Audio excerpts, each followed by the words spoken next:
কানে শুনতে পাচ্ছেন না হিন্দি ছবির বিখ্যাত গায়িকা আলকা ইয়াগনিক আচমকাই হারিয়ে ফেলেছেন তার শ্রবণ শক্তি।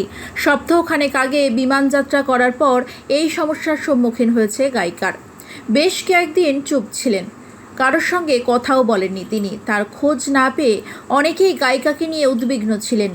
এবার নিস্তব্ধতা ভেঙেছেন আলকা, জানিয়েছেন ঠিক কী হয়েছে তার। লম্বা একটি সোশ্যাল মিডিয়ায় পোস্ট করেছেন আলকা ইয়াগনিক। ঘটনার কথা বর্ণনা করতে গিয়ে গায়িকা লিখেছেন, এতকাল কেন চুপ আছি অনেকেই জানতে চেয়েছেন আমার কাছে।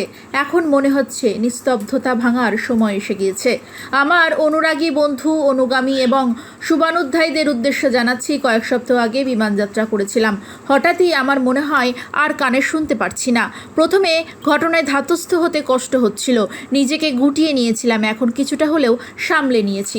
এরপরেও চিকিৎসকেরা যা জানিয়েছেন আলকাকে, গায়িকা লিখেছেন পুঙ্খানুপুঙ্খ। তিনি লিখেছেন, চিকিৎসকদের কথা অনুযায়ী আমি এক বিরল রোগের শিকার। এটিকে তারা ভাইরাল অ্যাটাকের আখ্যা দিয়েছেন। বিষয়টি সম্পর্কে আমি একেবারেই অবগত ছিলাম না আগে। আপনারা দয়া করে আমার জন্য প্রার্থনা করুন।